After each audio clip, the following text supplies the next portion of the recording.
Welcome to the Floyd Memorial Library podcast, a window into the soul of the North Fork of Long Island. We'll delve into the pulse of our community, its pressing issues, promising opportunities, and the rich stories that weave our shared history. I'm your host, Christopher Bianchi, and for episode 102, we sit down with Reverend Valerie Freseman of the Unitarian Universalists of Southold.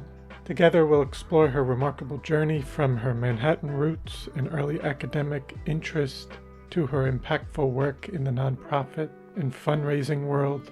We'll hear how these experiences ultimately led her to Divinity School and a calling to the Unitarian Universalist ministry. Reverend Freseman shares her story of arriving in Southold in 2018, her reflections on the North Fork community, and the pivotal role she played in rebuilding the church after the devastating fire in 2015. With the church's grand reopening in fall 2024, she reflects on this milestone, her spiritual path, and her hopes for the future of the congregation and the broader community. So I hope you enjoy episode 102 with Reverend Valerie Freseman. This episode was recorded November 5th, 2024. Thank you so much for coming on to the Floyd Memorial Library podcast today. I'm really looking forward to talking to you today. Indeed.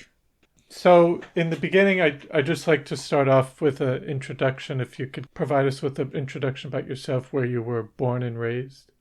Sure. So I was born in New York City on the Upper East Side. And except for the first 4 years of my life or so, I was raised on the Upper West Side. Mm-hmm. Actually, no, I should say I was raised in Manhattan from the age of 4 on, and mostly on the Upper West Side from the age of 7 on. So I consider myself a New Yorker through and through. My family, when I was a toddler, my family traveled a lot overseas, Southeast Asia for my dad and my dad's work. Mm-hmm. My older sister was born in Singapore. And so, that influence of like multiculturalism and appreciating people from other cultures was something really important to us. Mm-hmm. So that's, so the 70s and 80s Manhattan upbringing, that's what I had. Mm. Yeah. And then, so in terms of your family and ancestry background, how far back can you go on either of your parents' sides? Well, so that's a subject that's always been really interesting to me, because I love history. I've always been a history geek. And so I started finding out more about this, maybe about 15 years ago. My mother said, your grandmother said that we were descended from the first Europeans born in the state of New York. And I remember looking at her and being, oh, that can't be true. How does anyone know that information? And then I happened to actually research, who she was talking about. She was talking about on her mother's side. And I discovered that the furthest we can go is Leon Gardner of Gardner's Island in Long Island. And a lot of people who came out here, actually.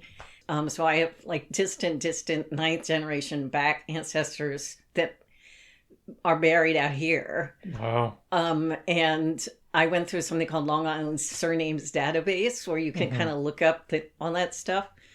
And my mother was raised in New Jersey, so she didn't know about all those Long Island people. But sure enough, if you go farther enough back, they sort of have Eastern Long Island kind of roots.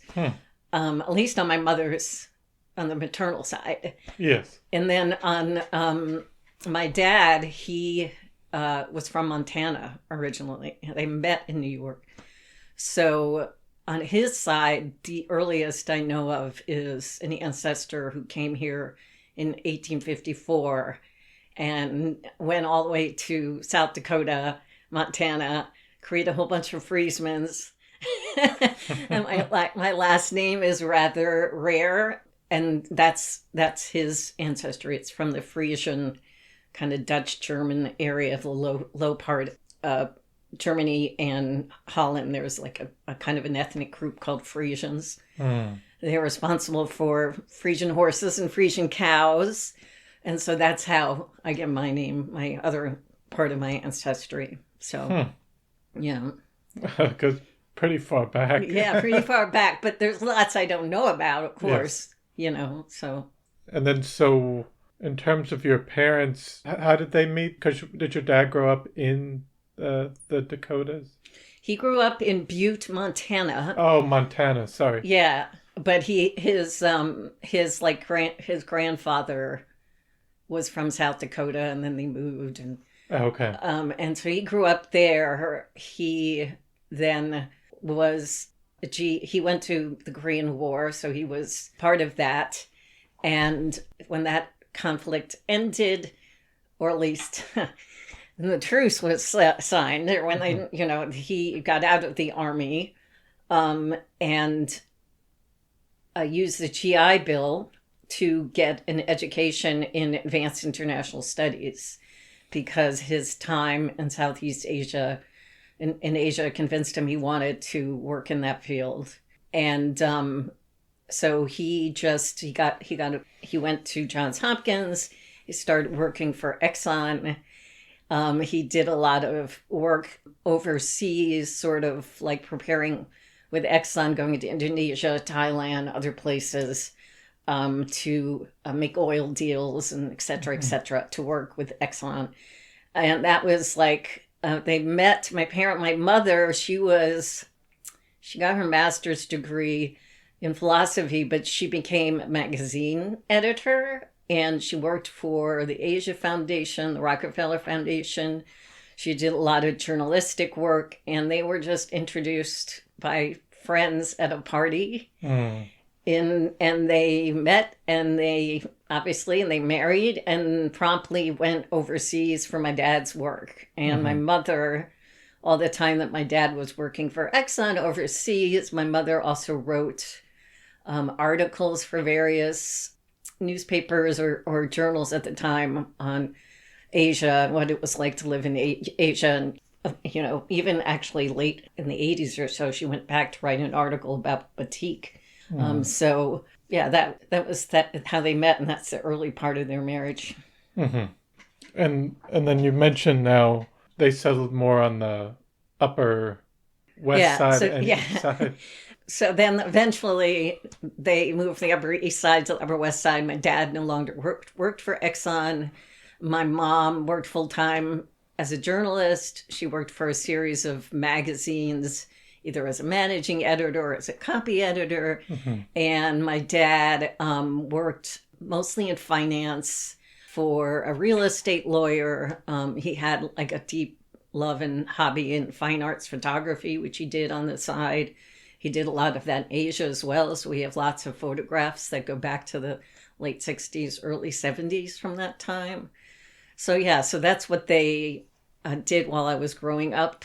And in terms of my schooling, my sister and I both went to public schools for half of our education. And then later on, I was privileged and lucky. They decided, okay, we want to put them in a private school.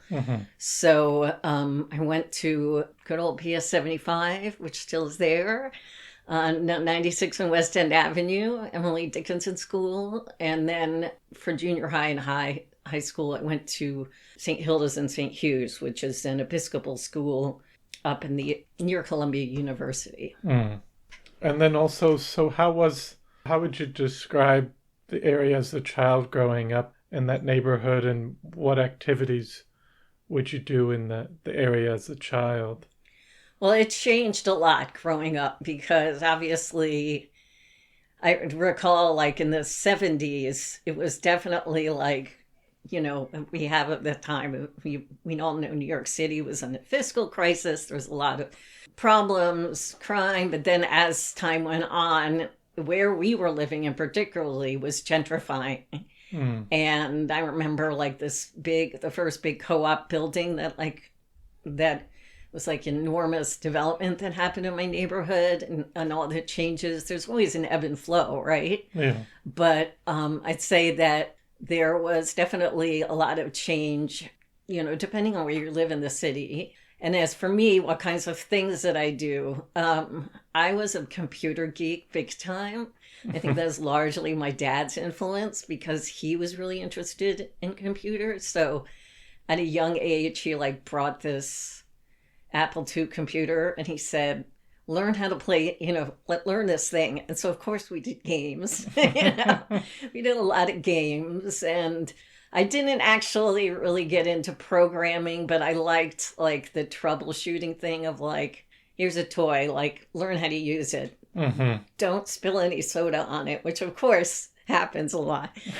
And so that was one thing that I did. I was also, I really read a lot. I just checked out a lot of books from the library and would read novels. And later on, when I got to high school, I really became interested in the theater club and drama club. And I still, that became really important to me. Mm-hmm. There was a short period of time when my parents were, I guess because both of them had sort of grown up in the country, they were like, oh, our kids are not getting exposed to the environment. They don't know about like nature. And my sister, like she really wanted to like, take horseback riding lessons. Mm-hmm. So we had this weekend place for a while that we had in New Jersey that was like a place we would go to. It was like 5-6 acres in Newton and Sussex County. And we would like grow tomatoes and corn. And my mother, having lived in rural New Jersey growing up, was like, I'm going to can and I'm going to teach you about canning. And we had like amazing dinners in the summertime. And my sister did take her horseback riding lessons. And so that was a period of time when I was young that I remember really well. It was like, we were really lucky and privileged that like we got to experience different, like the beauty of the earth in a different way than you do if you grow up in the city. So that was another thing that I experienced growing up. Were you close to Central Park and was that an option or you would stay inside? No, well, we were a bit closer to Riverside Park. Oh, okay. So, I mean, I think Central Park was not yet as rehabilitated as it is now. Definitely, I remember even 20 years ago, I worked for an organization on the east side, and I could tell that like there was like the Central Park Conservancy and all that, and changes are definitely, over time, over like how all the parks look. But at the time I was growing up, it was not yet like there were not, from what I recall anyway, there were not as many civic partnerships designed to like make the parks, in a better shape. There weren't definitely not as many community gardens. And thankfully that changed over time when people realized you didn't always have to, although I'm sure it's still an issue, you didn't always have to like give this plot of land to a developer that you could make things into a community garden. But no, we were definitely close to Riverside Park, which is slightly more concrete than and more of a strip. You know, it's a strip overlooking an old railway or whatever the heck that thing is. Yeah. So, yeah. And then, so now within your time in school, you said you switched from public school to, it was a private school, but through your experience in school, what were you mainly interested in terms of core classes or subjects at that time? Well, I'm definitely a humanities person. Even though I had this interest in computers, it did not translate into a lot of like mathematical, that was not, I was really interested in theater and literature and history. In my school, it is an Episcopal school, and it used to go up to 12th grade, but now it only goes up to 8th grade. They also emphasized religious education with the idea that you not just learn about the Anglican tradition or Episcopalianism, but that you learn about all faiths. So there was also like a strong ethic of like community service there. That was one requirement that we had to do some kind of community service. So I didn't really like when I graduated from high school, I didn't yet have a firm understanding of what I'd do in college or in life. I remember talking to a teacher and saying, well, I think I might want to be an actor or go into theater somehow. But my parents are not going to be happy about that.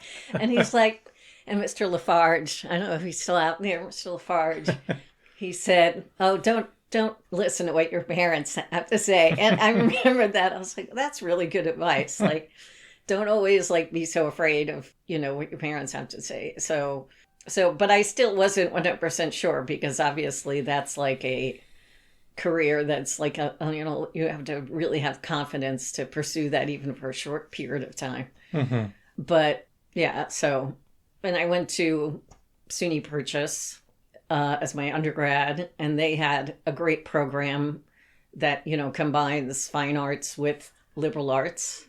Mm-hmm. And so even though I had this lingering interest in the environment, I was able to take some courses, on the environment, as well as a lot of, my major, which was literature Mm-hmm. and theater.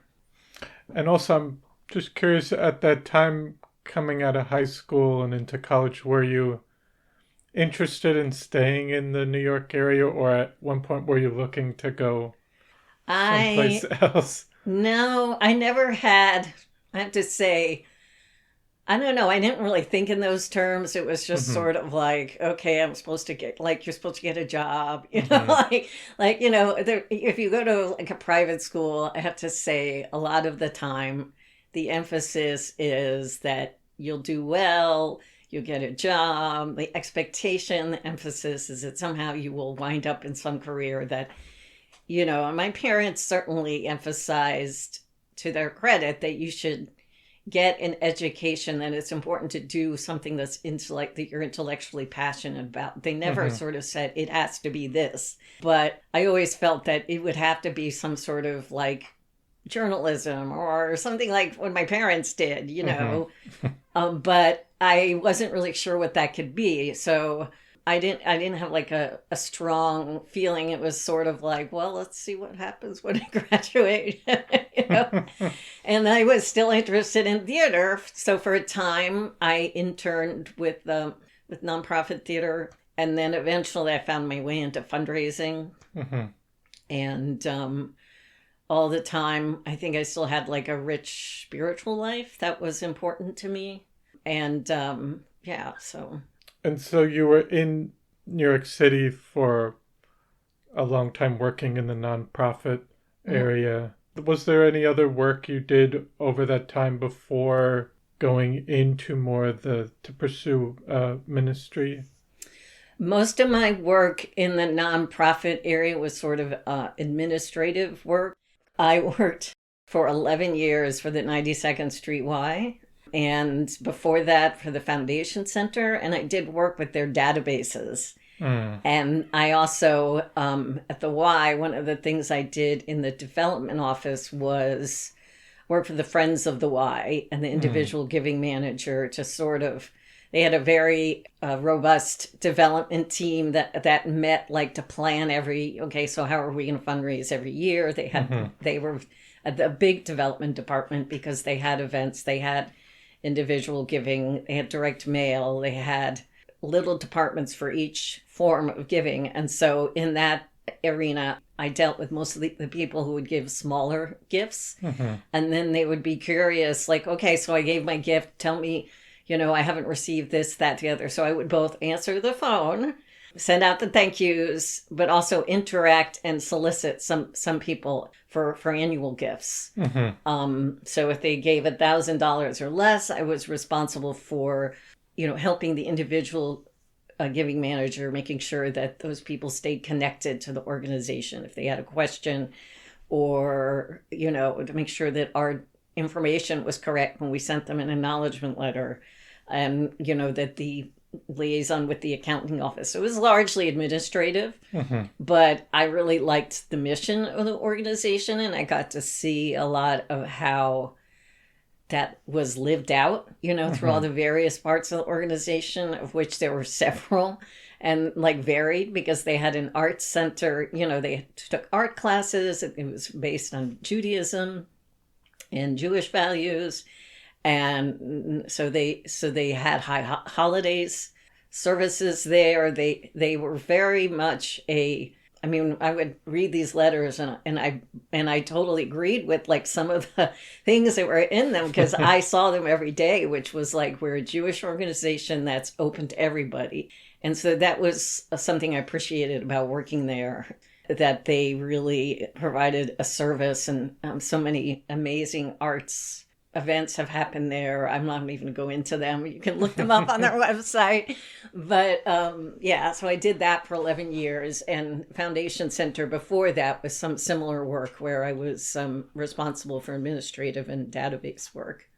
And so was this all through the 90s into the 2000s? And yeah, so I all the time that I was working there, I had a side hobby, you could call it. I was also very deeply involved in the feminist spirituality and earth honoring spirituality movement in New York City. I ran a group that met on the solstices and the equinoxes. We taught mythology and ways of tuning to the natural cycles. And we also did good works, like we would sometimes, once a year, we did something called New York City Pagan Pride, which was, I'm not sure if they're still in operation exactly the same way, but we would do food drives and, try to get pets adopted and things like that. And so that was something I did for, at least with the feminist spirituality and earth-centered spirituality, for a good long time, as like being a leader in that for a long time, as a side concern, as a side thing that really gave my life meaning. And then around 2010 or so, I started thinking I wanted to make a change. And I was speaking to someone who said, well, have you ever considered graduate school? And I was like, well, what kind of graduate school would I go to? I don't know. Let me think about this. And I spoke to a bunch of other people, and I started to get a real interest in interfaith work, because there was around that time, the Ground Zero Mosque was happening, and or was trying to happen, I should say, because I don't think it ever happened. And I became really worried about like why we maintain these divisions based on religion. Like, what is it about us that we can't coexist? And obviously in the wake of 9/11, that was definitely. And so I thought I might want to go and do some other kind of nonprofit work and get a graduate degree that would help me address that. Well, that was my initial thought. And then I had an experience in my faith community that I thought, I'm not doing enough, that convinced me that I needed to expand a bit of my thinking about how I can serve people. That I was serving like just a small number of people in this tiny community. And there was more out there. I was called to something else. I didn't know what it was yet, but I think I had an inkling of what I needed to learn in order to get there.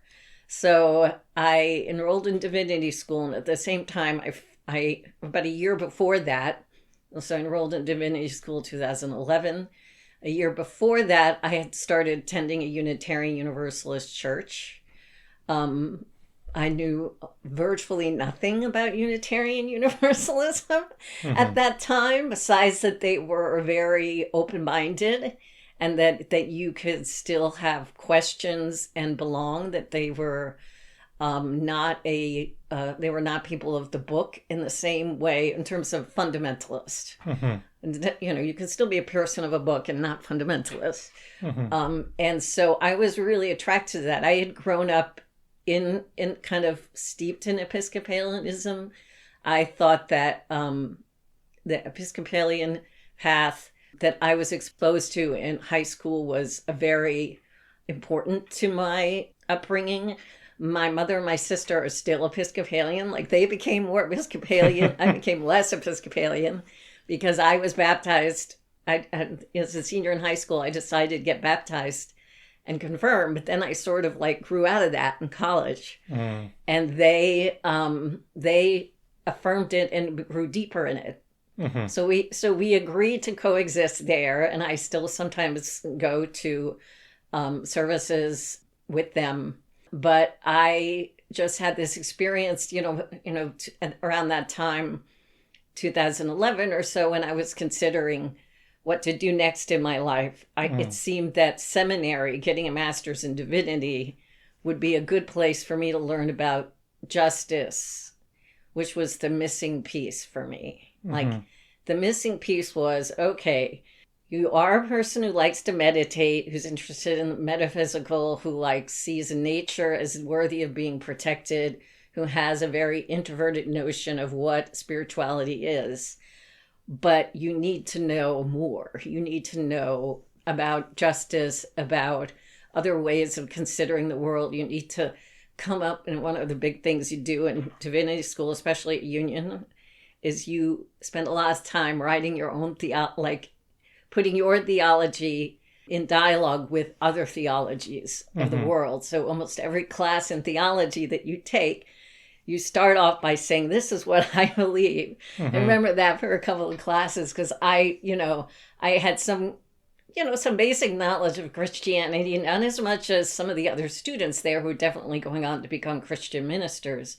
But that's what I wanted to go along the path of formation. And at the same time, I was also in a Unitarian Universalist community, and I very much felt at home there because it was a place where I could always expand in my notions of what God is calling us, or of what we are called to do.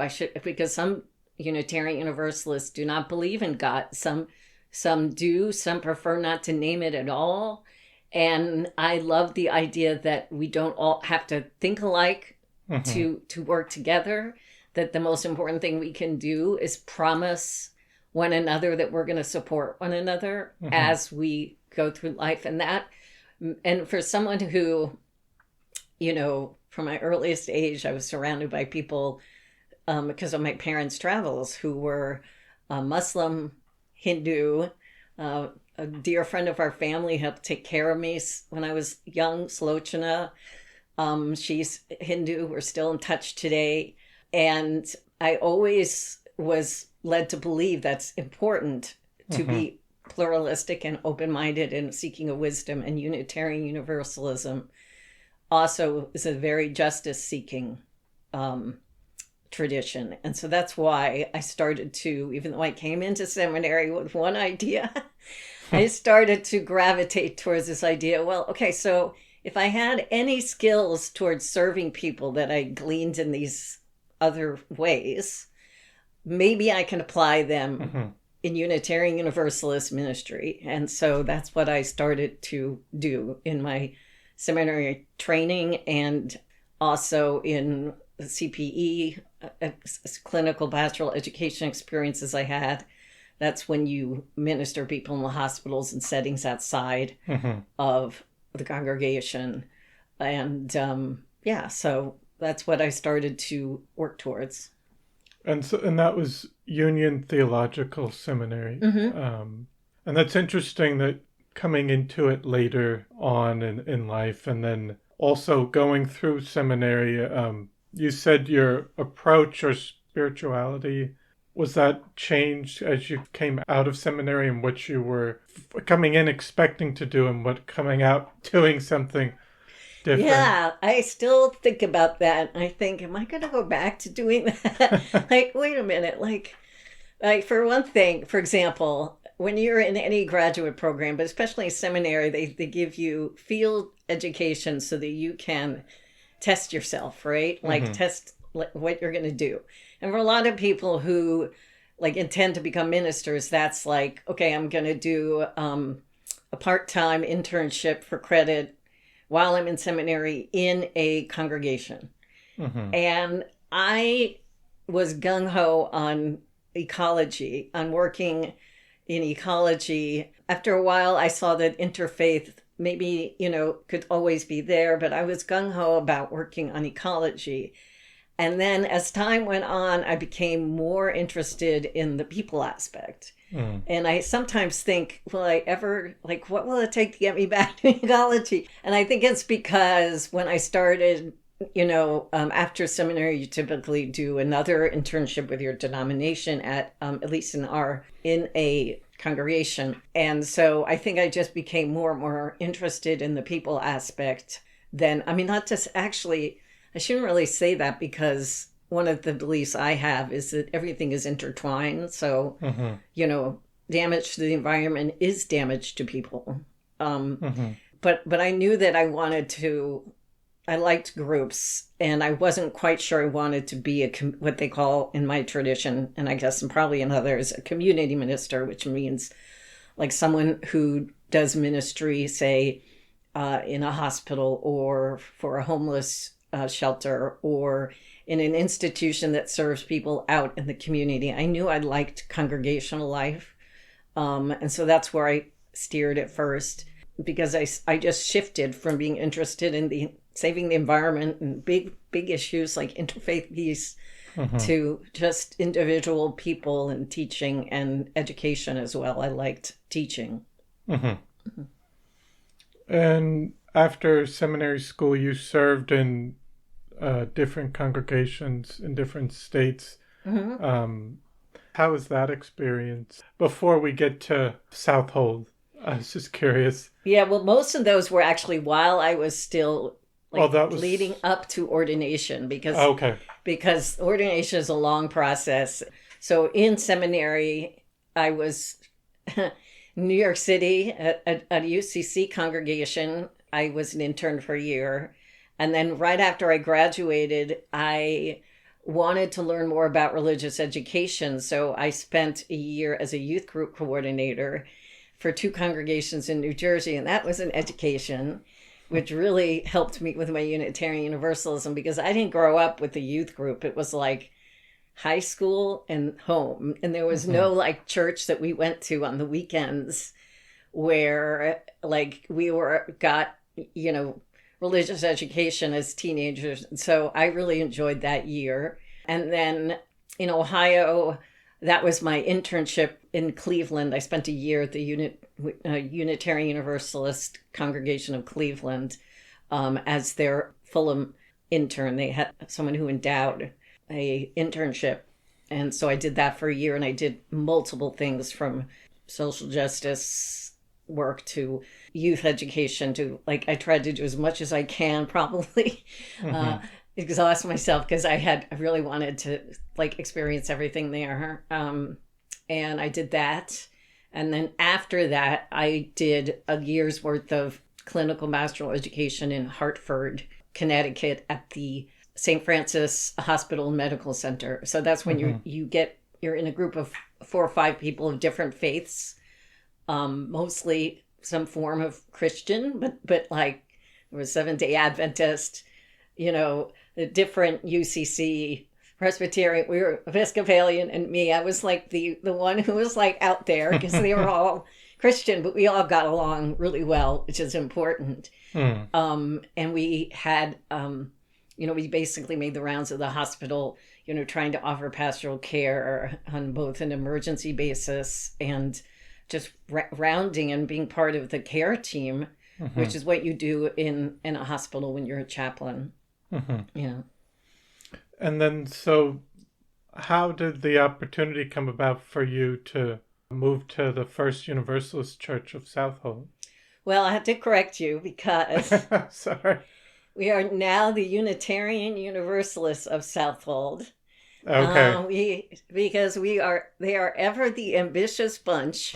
Not only did they build a building recently, but they changed their name at the same time to further reflect that we come from both those traditions. And I could go into why it's sort of an interesting name change. But we're still working on the digital thing, the internet and the Google and everything so that it corresponds. And I sometimes forget too, but we are the Unitarian Universalists of Southold now. Okay.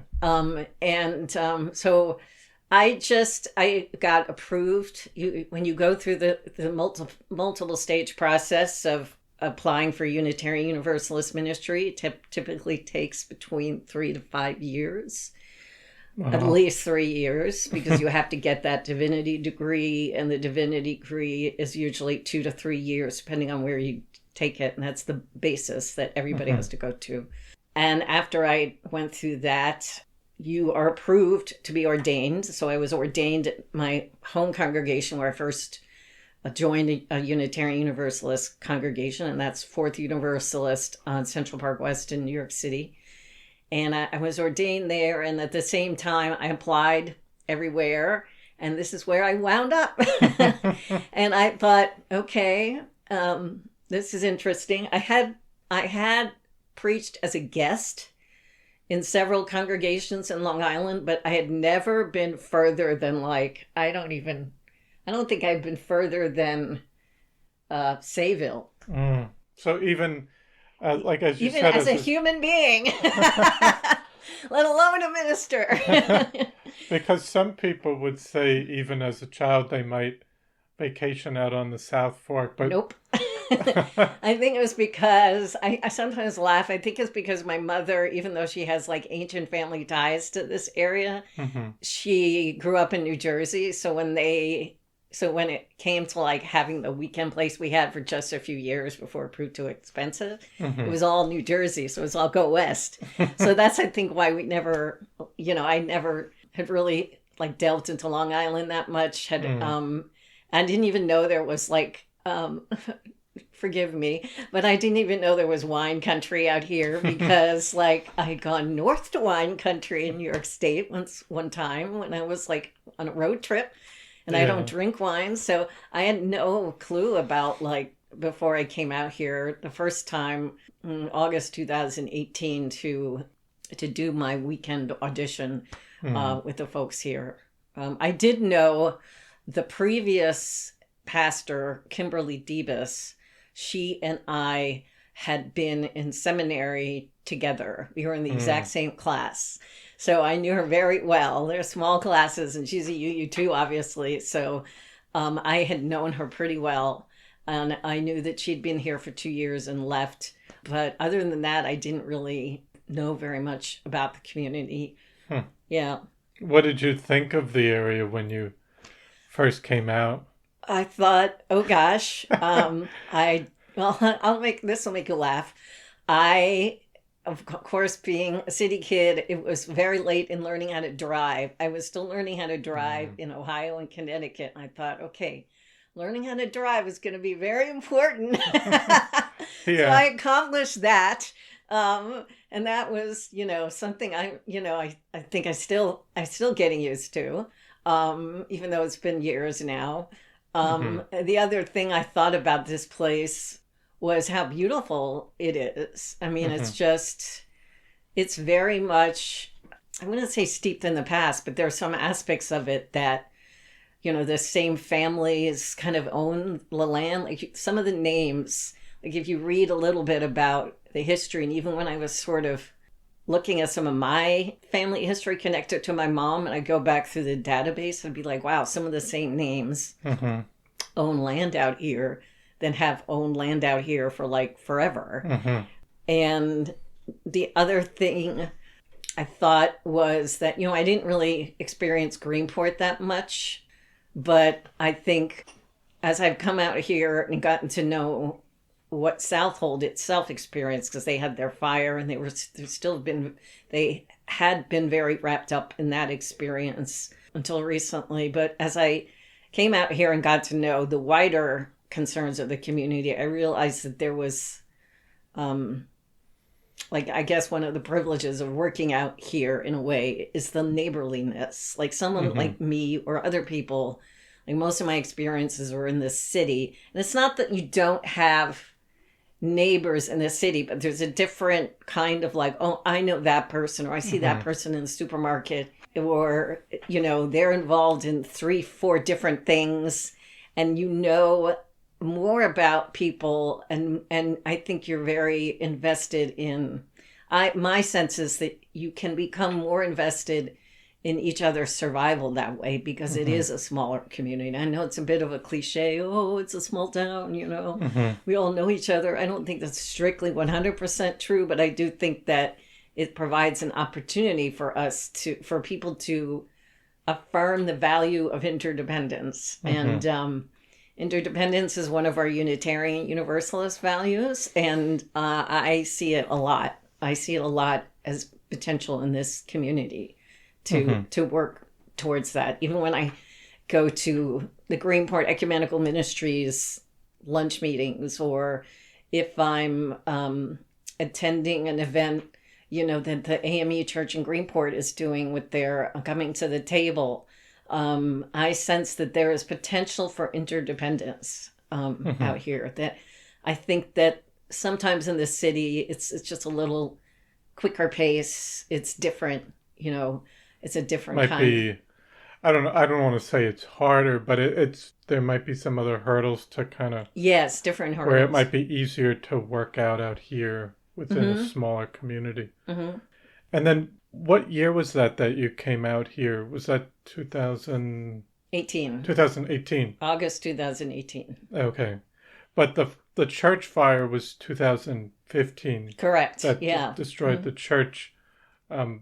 But how was that coming out here, and then were you kind of put into the role of starting the rebuilding efforts when you arrived? And well, I definitely observed a lot of twists and turns, and because most of those decisions about how to do it, who to employ in having it happen, you know, what is the design going to be, those are definitely decisions that, you know, there were lots of twists and turns to that that the congregation was taking. And I saw my role not so much just to put forth certain ideas. I definitely thought we should look at every possible alternative, you know, to building, but they seemed very set on building on the site. So, for example, could they rent? Could they whatever? But there were lots of times when they considered other options. And so I came to believe that rather than focus overly much on the nitty gritty, and there is a lot of detail that goes into that. Oh yeah, I mean, and it's not, I'm sure it's different. See, one of the things that separates Unitarian Universalism and also some other denominations, but is that every congregation makes decisions in and of itself. So if a similar thing happened to a Catholic church, from what I understand, or an Episcopal church or whatever, the hierarchy that exists above that congregation might have more to say about what happens in the wake of something like that than the congregation does. But in Unitarian, it may have more of the portion of decision making. But in Unitarian Universalism, our congregations are each self-governing, but they also pledge to be part of a wider association. So they could have made a whole lot of decisions, but they chose to do this. And so that my role, I felt, was to remind people of what are the best qualities of Unitarian Universalism, i.e., this great phrase, who are we for?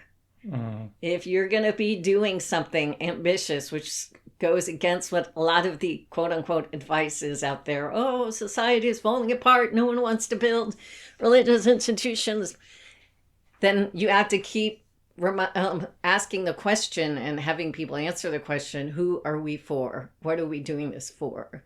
And especially in the wake of like the major, big, somewhat traumatic events that happened in our country, like COVID, like George Floyd, you know, that are always been happening because they are things that, especially racism that we inherit from the past that we have to keep working on. We have to keep, my job was just to say, okay, who are you for? I'm glad that you're building a building, but there's lots of things that we could do in a building, but let's just keep talking about that. And then also, because it could be so frustrating to go through that process of building a building. One person has an idea, let's look at this property. Everyone else is against it. They all vote, whatever. Sometimes it was pastoral care for people just getting frustrated with how long it was taking. By pastoral care, I mean just talking them down off a ledge. I can imagine how totally frustrating that is. You really want a dream to happen, and sometimes people are in conflict over that dream. And it's good to just be a listening presence, a compassionate presence until the process is worked out. Mm-hmm. And between the time you were here and the opening this fall, were you having services at using other spaces? Yes, we were very, very well hosted and had a great relationship with Holy Trinity in Greenport. Mm-hmm. We used their... So it's kind of like Episcopal full circle moment for me. We used their parish hall. And so we'd always be coming when they were going, because their service would end at 9. And then Father Jocelyn would go off to Matitech. Mm-hmm. And so the people would still be having coffee or putting away their coffee tray while we were setting up. Mm. So it was a great, it was kind of a nice thing because it made some deep friendships and connections for folks. So a couple of people were already members of both or became members of both. Mm-hmm. And so even though theologically they're Trinitarians and Unitarian Universalists have mostly a non-theistic, or we don't have the same, we leave it to the individual what they actually believe, but we don't have baptism. Mm-hmm. But it worked really well. Nobody, it was they were friendly folks and friendly engagement, the best possible arrangement for us. They were, it was, if we needed to do some program in the afternoon, like an educational thing, I'd just shoot an email, say, can we still get this time? Because of course they would rent the space to theater groups or whatever. And so it just worked out really well. Mm-hmm. And now coming to this fall, you had the grand reopening and mm-hmm. reconstruction of the church. How is that process and seeing it come to fruition? Because that was that like a few weeks ago? Yeah, October 6th. October 6th we did that. But we actually, that was our first big party, I guess you could say. Yeah. It was the big party in religious, to extent. It was the spiritual event that mm-hmm. dedicated the space. But we had actually had our first service in the building on September 8th. Oh, okay. So it was a smart move on everybody's part because it's sort of like we had, to borrow that phrase, soft opening and big opening. Mm-hmm. And so that gave us time to kind of work out a few little things about what is this? Oh my gosh, there's this space. There are these microphones we have, and how are we going to use them? And where are we going to put flowers now? That was a big debate. We can't have them here. We got to put them here. What kind of tables, And so that whole month was all about that and setting up the office. And, there's some things we still probably could, iron out, but we're mostly there. And then it was really, I saw, oh my gosh, just the landscaping of the place is just phenomenal. Yeah.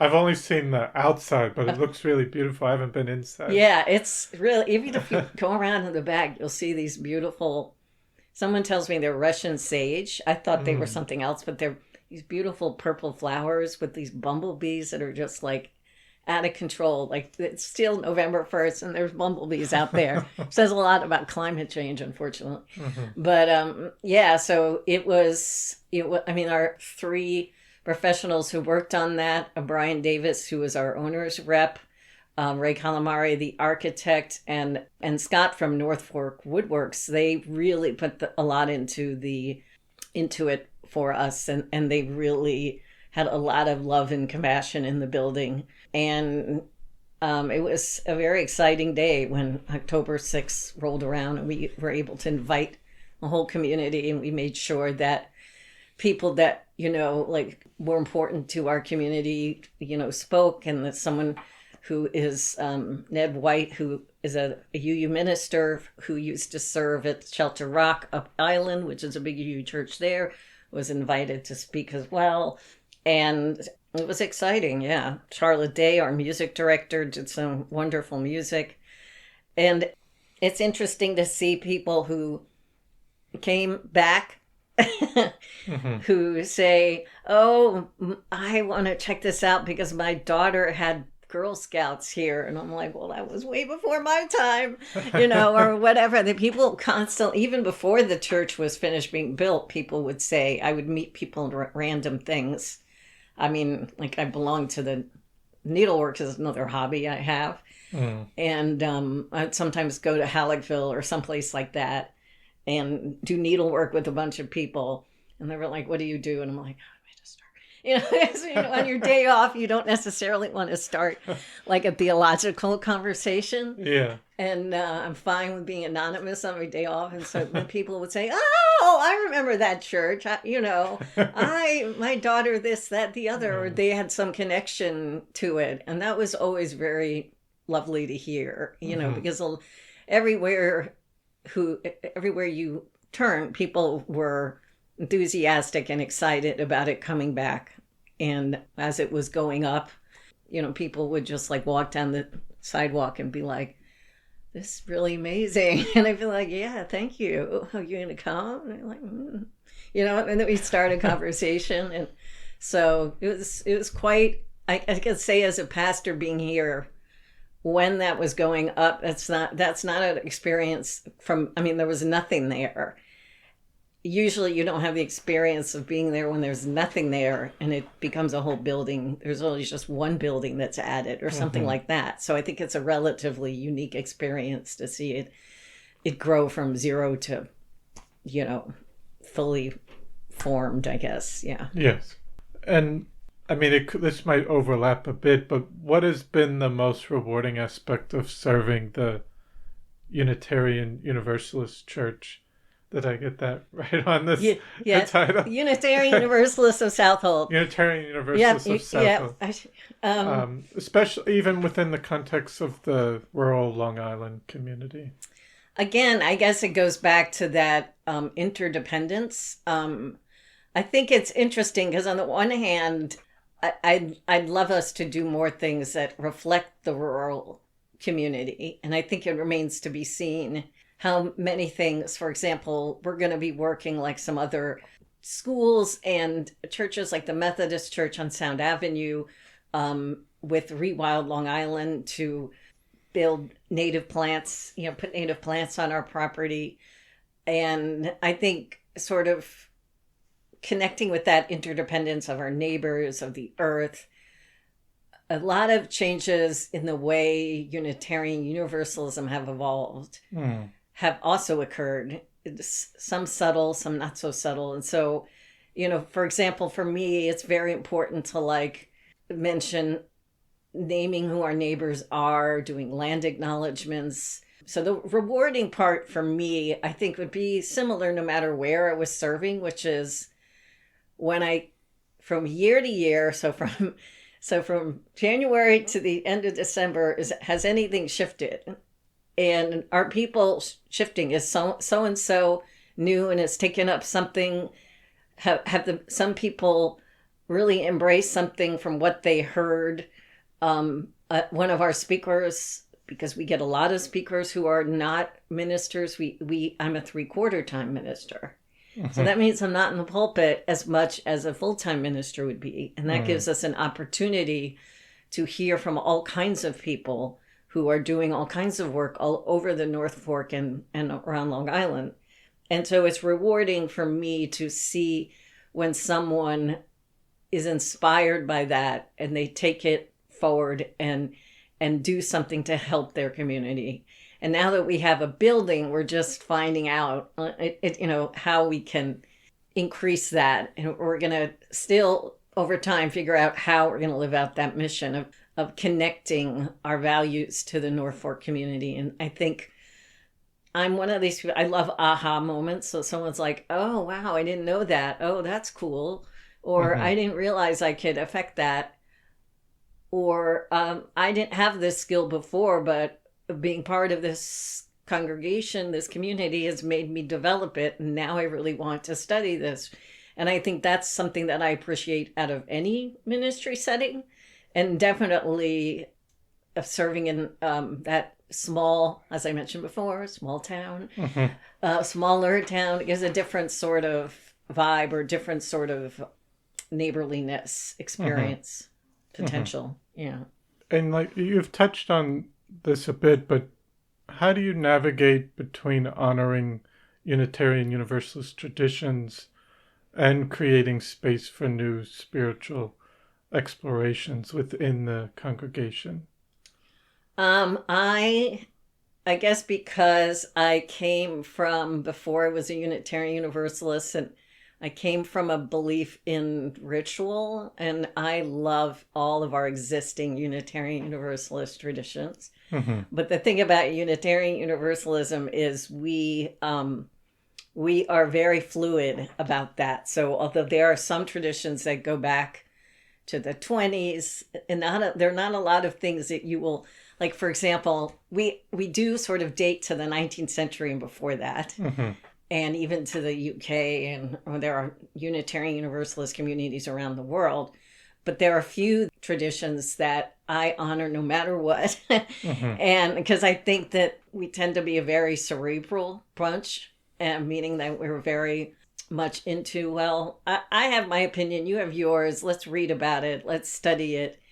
And I'm not necessarily a cerebral person. I like having opportunities where we can process our feelings, our grief, our joy through ritual music. And so I hope to, and it's going to be easier now that we can actually store our stuff.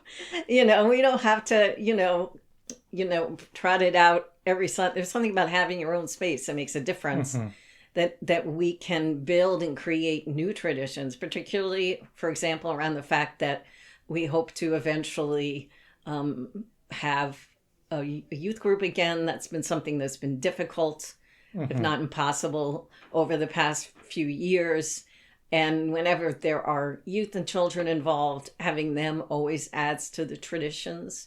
So I'd say for me, balancing is an act of, okay, let's be experimental. Let's all forgive one another if an experiment fails, and then let's circle around and maybe, allow people to not be cookie cutters, and especially in worship, but in general, when someone new joins an organization or when they come into the community, eventually you want to be changed by them, not impose your community on who they are. And I think that's an important thing I say a lot. Like, the point is not that everybody, has to, conform, but the opposite. So to me, that's like an important part of that balance. And then looking more just personally for you, how do you nurture your own spiritual growth, and what practices keep you grounded in your ministry?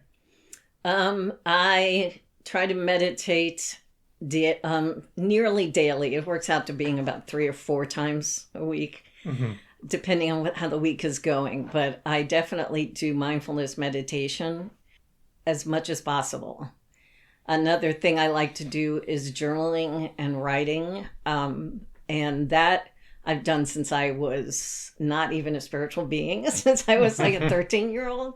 And I read the diary of Anne Frank, and I, like many people, inspired by that to keep a journal. And so that to me is really important, like just recording my thoughts and recording, working on my writing. Another thing, I mentioned needlework before. I think that to me is like very calming, as a spiritual practice. It kind of grounds me in something that I can do with my hands and calms me down that way.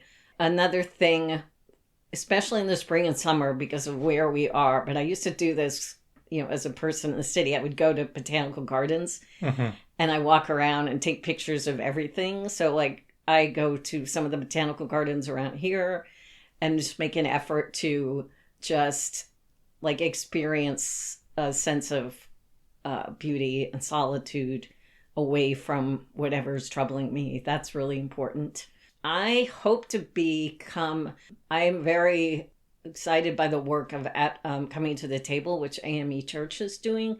I have not been able to go to as many of those monthly sessions as I'd like, but I'd like to come to that every month because as much as possible, because in that work of just talking to one another, we can start to talk about racial reconciliation, about history.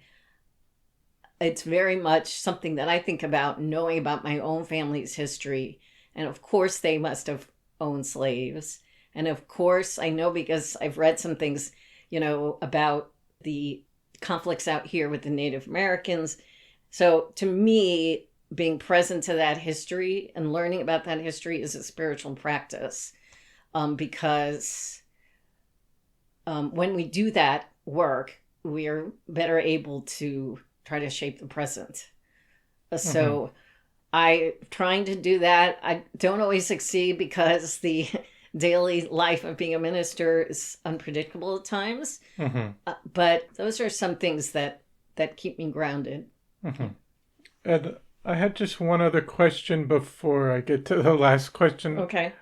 Just in terms of the future within your congregation and just within the Southold town, do you have any other projects you're working on that even specifically at your church that you're excited about or possibly working on in the near future?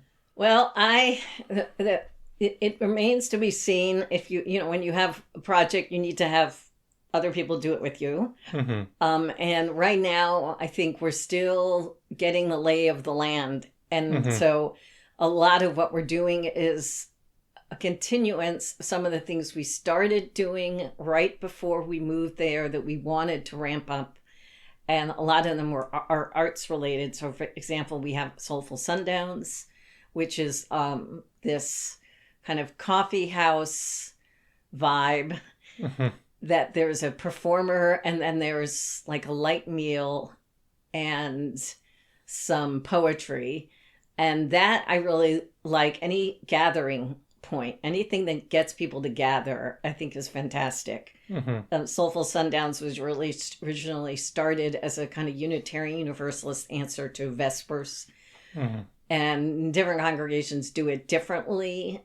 Some may make it more of a religious thing that's not like no sermon, no way, no thank you.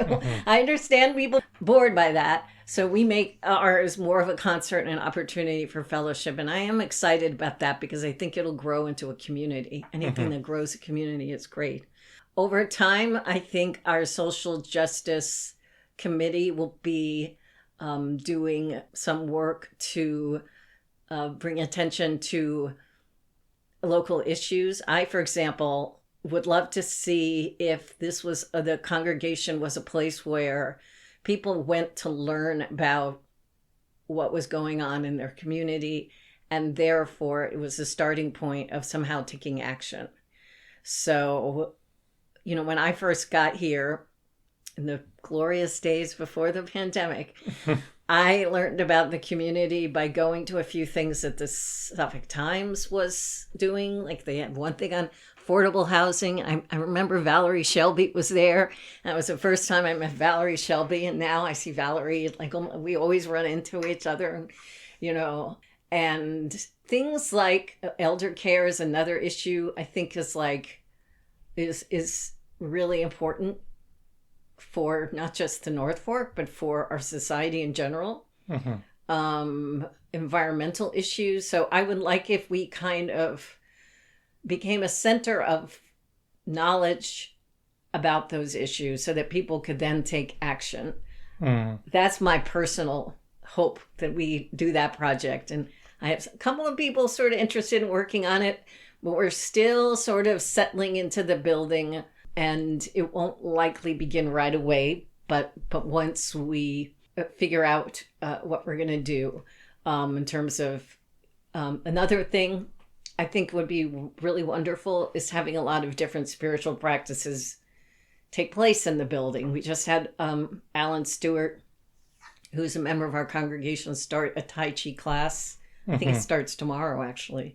So that kind of thing, to have, Unitarian Universalism is exciting to many people because we are welcoming of different spiritualities, and we have a strong social justice component. And so having it become a space where people can learn about different spiritual practices would be great. I've already done something in the past on Zoom, which is I've taken training in spiritual direction, which is basically guiding a person through their spiritual beliefs.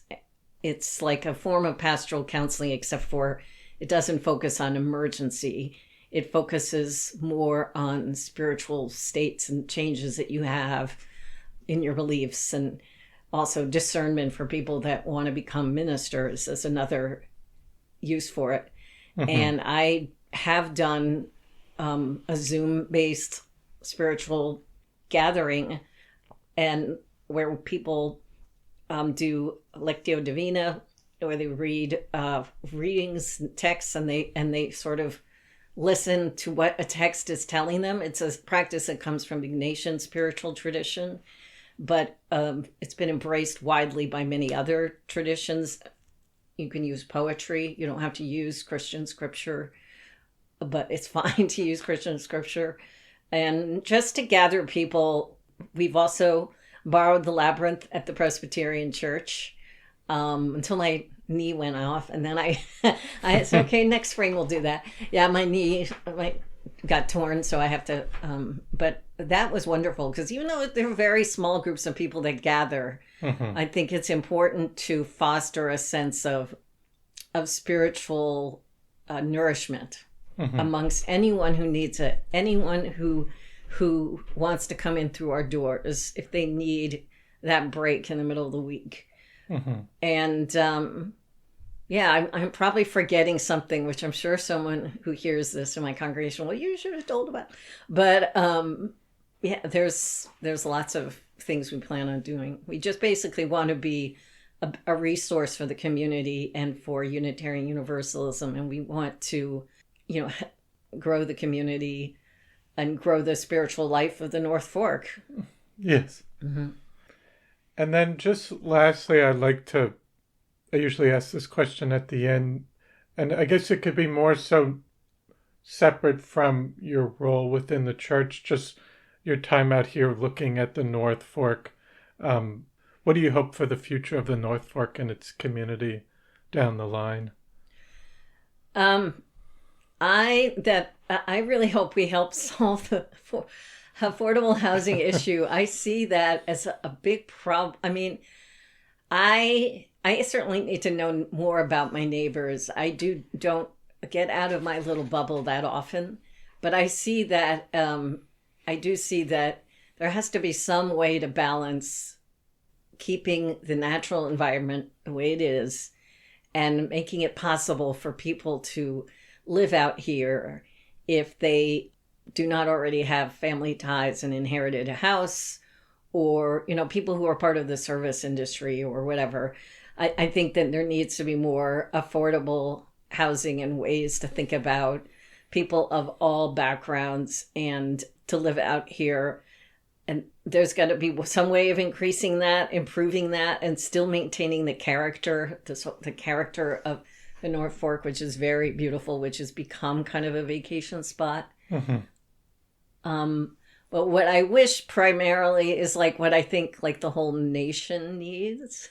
Yes. I'm very conscious of the fact that this is a Saturday before the election, but I just wish that people, maintain a sense of civility and working together to look out for one another. It's something I come back to over and over again in my sermons and in the worship services I lead. It's like, we don't have to receive harm from others, but we should look out for one another. Like, you don't always have to listen. You don't always have to agree, but it's best if we see the humanity of people. And I think that the more we can practice things in the North Fork that do that, I see a lot of it going on already. Mm-hmm. I see a lot of people pitching in already. There's so much excitement, like just going to like events in Greenport over the last year, like the Pride Parade and Juneteenth. And I think that there is a spirit of people looking at neighborliness already out here. I just think that we need to increase it. Yes. Just keep practicing it. If only because I recently preached on that. It's much on my mind. But definitely. Yeah. And then I just wanted to ask at the end if there was any other thing that you would like to say, that anything that we didn't cover or we missed that you would like to say. I would just say that you should all support your local libraries. Thank you. I love all the libraries out here. I think that they are like great assets to the community. Everybody who hears this should not only support your local congregation, which is hugely important, but look for ways you can support your local institutions, libraries, organizations out here that make a difference in people's lives.